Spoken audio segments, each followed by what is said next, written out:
નમસ્કાર, આપ જોઈ રહ્યા છો જેકેએસની ગુજરાતી વાત કરીએ તો માલપુર ખાતે રાજપૂત સમાજ દ્વારા રૂપાલાના વિરોધમાં રેલી યોજાઈ હતી। મોટી સંખ્યામાં સામાજિક યુવા અને અગ્રણીઓ એ સૂત્રોચ્ચાર કર્યા હતા। માલપુર 4 રસ્તાથી માલપુર કચેરી સુધી યોજાઈ હતી રેલી। માલપુર તાલુકા રાજપૂત સંગઠને રૂપાલાની ટિકિટ રદ કરવા માંગ ઉઠી હતી। માલપુર તાલુકા રાજપૂત સંગઠન માલપુર મામલતદારને આપશે આવેદનપત્ર।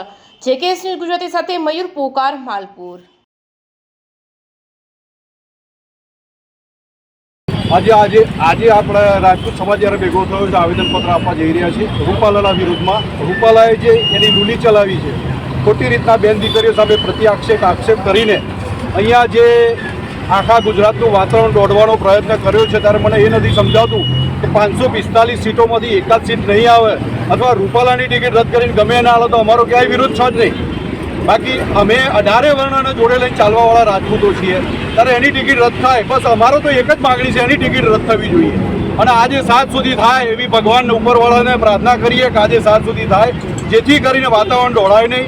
એટલે એટલી ઉપરનું જે કંઈ પણ છે મોવડી મંડળ એમનું એ પોતે નિર્ણય લઈ લે એવી મારી અપેક્ષા અને આશાઓ સાથે હું વિનયસિંહ રાઠોડ માલપુર હું હોશો અવાજમાં એટલું કહું છું કે રૂપાલાએ ખરેખર જે આ કરીને અમારી જે લાગણી દુભાઈ છે ને એને તો આ જીવનભર માફ નહીં કરીએ, અમે ક્યારેય માફ નહીં કરીએ એને।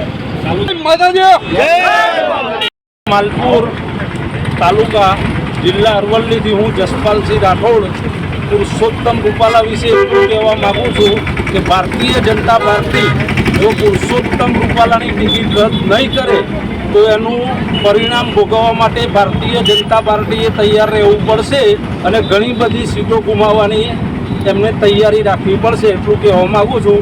એટલે ભારતીય જનતા પાર્ટીના પ્રદેશ કે જ્યાં પણ એનો જે નિર્ણય લેવો હોય એ જલ્દીમાં જલ્દી લઈ લે તો સારું છે, બાકી એનું પરિણામ ભોગવવા માટે ભારતીય જનતા પાર્ટીએ તૈયાર રહેવું પડશે।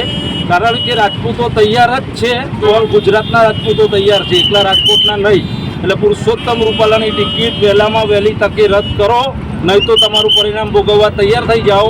તમે જે જાહેરાત કરો છો કે આટલી સીટો લાવશું એ બધું તમારી ખોટી વાહિયાત વાતો થઈને ઊભી રહેશે, એટલું કહેવા માગું છું।